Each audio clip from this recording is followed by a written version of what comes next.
Hola a todos, mi nombre es Erika Yaringaño y les doy la bienvenida al segundo episodio de Un Daiquiri con ella. El día de hoy tenemos una súper invitada, ella es Cynthia Yamamoto, abogada de profesión, magíster en comercio internacional, activista y cofundadora de Peruanos a Pie. Démosle la bienvenida a Cynthia Yamamoto. Hola Cynthia, ¿cómo estás? Gracias por acompañarnos el día de hoy aquí en Un Daiquiri con ella. Gracias, Erika, por la invitación y un gusto conversar contigo y con toda tu audiencia.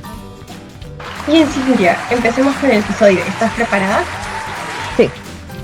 Cynthia, nuestra audiencia quiere conocerte un poquito más. Sabemos que eres una mujer de retos, comprometidas con distintas causas, pero cuéntanos un poco de ti, de cómo es Cynthia. Bueno, soy una persona bastante enfocada en mis temas, ¿no? Apasionada por las cosas que me gustan. De chiquita fui burbujita de Hola Yola, salía en televisión pero era muy chiquita, ¿no? Entonces tenía como que contacto con la fama y a veces me ponía nerviosa y me daba miedo que me reconozcan en la calle.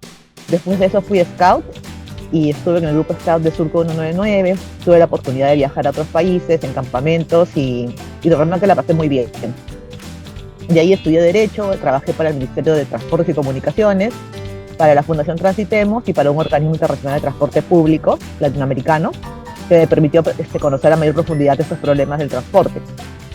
Y ya luego de eso, mi carrera dio otro giro, pero no dejé de ver otros temas urbanos desde el activismo y es lo que me mantiene todavía a flote y bueno, y ahora participo del Partido Morado y soy vocera en los temas de transporte para el partido. Claro, y justo nos dabas ese recuento de todo lo que has logrado que como burbujita y después ya te volviste una experta en lo que son los temas de transporte, pero ¿cómo nace esta iniciativa de Peruanos a Pie? Mira, la iniciativa nace como en el 2014, cuando estaba recién iniciándose la reforma del transporte y se había propuesto que la avenida Arequipa sea de uso exclusivo para el transporte público.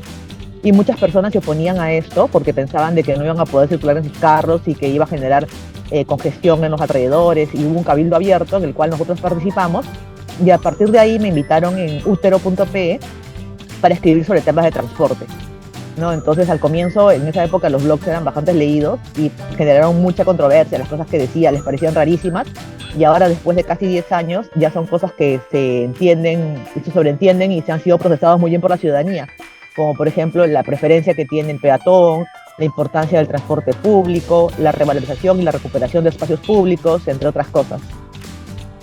Claro, y me parece súper interesante que desde hace mucho antes se haya estado tratando de impulsar estas iniciativas y que el día de hoy más gente lo pueda leer, justo en Utero. Pero hablando ya un poco más de nuestra actualidad, sabemos que contamos con un transporte público no formal e informal, que es inseguro, tenemos presencia de buses, de colectiveros. ¿Y por qué Lima, a pesar de tantos años, no ha podido plasmar un transporte formal? Sí, claro. Lo que pasa es que el transporte ha estado atomizado, ¿no? Se inició con las líneas del metro, ¿no? Que estaban a cargo del Ministerio de Transportes, y por su lado las municipalidades provinciales, como el caso de Lima y Callao, tenían a su cargo la autorización del sistema tradicional de buses, ¿no? Luego se crea el metropolitano, que es administrado por Protransporte, y posteriormente se da la operación de los corredores complementarios. Tanto el metro, los metropolitanos, el metropolitano, los alimentadores y los corredores complementarios son transporte concesionados, que rigen bajo las reglas de asociaciones público-privadas y que en el caso del metro de Lima tiene inclusive un subsidio por parte del Estado para que el pasaje que nosotros paguemos ya no sea del precio real, que es 4 soles, sino uso el 50. Y esto no pasa, por ejemplo, en los corredores complementarios o en el metropolitano, donde solo la tarifa es la que cubre la operación. Es así que, por ejemplo, el corredor amarillo ha desaparecido porque ya estaban en quiebra. Entonces, para no seguir acumulando pérdidas, suspendieron la operación y no sabemos todavía cuál va a ser el resultado, ¿no? Si es que va a regresar o no. Y el gran remanente del transporte público sigue siendo el sistema tradicional, el sistema de autorizaciones, donde tenemos buses, coasters, combis y a la vez los taxis y la proliferación posterior de los taxis colectivos, que es un transporte puramente informal. Y no olvidar también que las municipalidades distritales tienen competencia en el tema de los mototaxis, que sigue siendo el transporte que se le llama de última milla, de acercamiento a los lugares donde no hay cobertura del transporte tradicional. Claro, eso es muy importante lo que nos estás mencionando, que a partir de este tipo de reformas que se ha querido hacer, nace la ATU, ¿no? Como un sistema de fiscalizamiento, pero ¿cómo puedes observar que ha sido su trabajo? A pesar de ser un organismo, se podría decir casi nuevo, ha rendido los frutos necesarios. Claro, la ASU se crea en un momento en el cual se da cuenta de que todo el sistema del transporte de Lima y Callao está atomizado en diferentes entidades y que las municipalidades provinciales no cuentan con el presupuesto necesario para financiar el transporte público. Es por eso que se consolida tanto lo que era la gerencia de movilidad urbana y la de transporte urbano de Lima y Callao, y con Protransporte pasan, y la ATE del Ministerio de Transportes pasan a ser la ATU, que depende del Ministerio de Transportes. Entonces, para el caso de Lima y Callao, el transporte público no está en competencia de la municipalidad, sino está del gobierno central. Y la ATU ha ido progresivamente sacando reglamentos, normas, pero no ha tenido un trabajo efectivo respecto de la mayor cantidad de concesiones que se tienen que otorgar para que haya mayores unidades de los corredores complementarios, sino más bien se han ido reduciendo. Actualmente la flota de corredores complementarios es como de 620 buses, cuando en realidad deberían ser alrededor de 5.000. Entonces sí hay una deficiencia en el trabajo y se requiere no solamente trabajo, sino también se requieren fondos, financiamiento. Y ese es un problema grande que se tiene porque la concepción del transporte de los corredores complementarios del metropolitano ha sido concebido en una forma de que solo la operación pague el sistema y no reciba un subsidio por parte del Estado. Claro, claro. Hace un ratito nos mencionabas que, por ejemplo, se había creado esta idea de hacer una vía exclusiva para unos buses alimentadores. Si bien es cierto, ahorita estamos en que los buses alimentadores de corredor rojo quieren parar y se ven que hay una competencia desleal, ¿no? En este caso con los colectiveros, ¿no? ¿Cómo lees que tanto daño está haciendo los colectiveros a este transporte formal y principalmente a los buses alimentadores que, si bien es cierto, están tratando de coexistir, ¿no? El corredor rojo tiene la infraestructura necesaria, o debería tener la infraestructura necesaria para que puedan hacer el viaje continuo, mejore la velocidad comercial, se puedan hacer más vueltas, se puedan recoger más pasajeros, se abaraten los costos en el combustible, ¿no? Al tener un desplazamiento fluido y no interrumpido por justamente la congestión que generan los colectivos en los paraderos y en otras zonas de la vía, ¿no? Algo así también como los autos particulares, ¿no? Porque finalmente los autos particulares también terminan siendo un problema para la fluidez del tránsito en las vías de Lima y Callao. Claro. Y justo estamos hablando de un transporte informal que al final del día es una competencia desleal para los formales, ¿no? ¿Y tú crees que al final del día se ve mucho que no hay una fiscalización, que tenemos conductores con un récord de papeletas, inhabilitados? ¿Cómo pueden sentirse estos transportes formales, ¿no? Que al final del día quieren cumplir, pero no los dejan, por alguna manera de decirlo.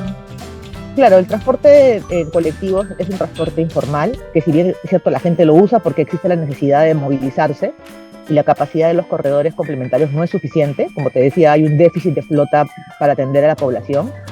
Entonces tenemos que los pasajeros se encuentran o nos encontramos en riesgos, por ejemplo, de viajar en un vehículo que no cuenta con el SOAT correspondiente, o que inclusive no tienen la licencia para conducir, o inclusive puede ser tomado por delincuentes, ¿no? Que usan la fachada de un colectivo para asaltar a sus pasajeros. Claro. Y por ejemplo, no, creo que nos falta hacer mucho desde nuestras autoridades, transportes, ciudadanos, pero ¿qué iniciativas se podría ir haciendo para hacer un cambio positivo en nuestro transporte?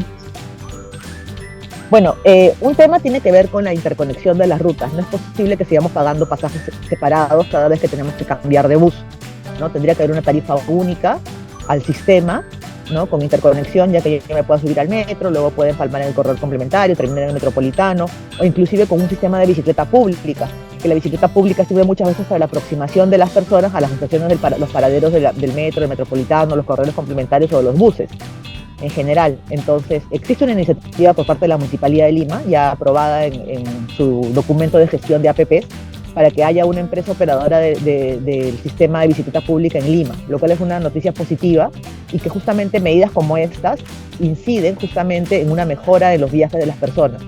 Viajes, por ejemplo, de menos de 5 kilómetros pueden ser hechos en una bicicleta, inclusive son muchos más eficientes que el viaje en un auto en hora punta. Entonces sí existe la facilidad y la posibilidad de que se haga mejoras al sistema de transporte. Se necesitan más unidades de buses, se necesitan mayores concesiones, se necesita que la progresiva reducción de las unidades de pequeña transportación, como son las combis, coasters, y que pasen a ser buses grandes, biarticulados, inclusive como hay en el metropolitano, hasta triarticulados como hay en otras ciudades, y que las combis y las coasters sirvan para hacer rutas de aproximación a las zonas troncales de los corredores complementarios y del metropolitano. Bien, justo estabas tocando el tema de las bicicletas. Creo que ahorita no solo sufrimos de un transporte informal, sino que no hay un transporte sostenible sostenido, ¿no?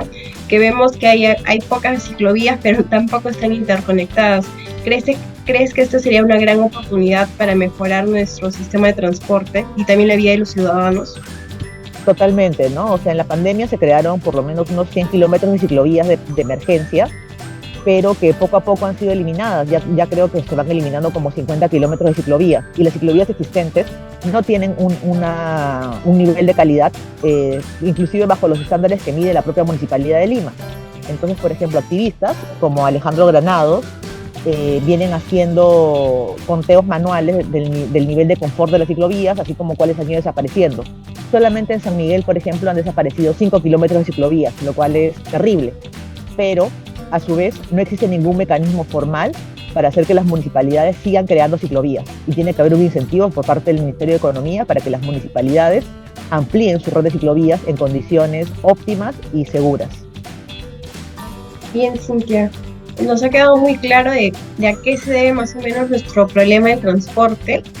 Y gracias por contarnos un poco más, pero ahora queremos seguir conociendo un poquito más y te vamos a decir unas frases y tienes que completarla con una sola palabra. ¿Estás lista? Dale. ¿Tu ciudad favorita?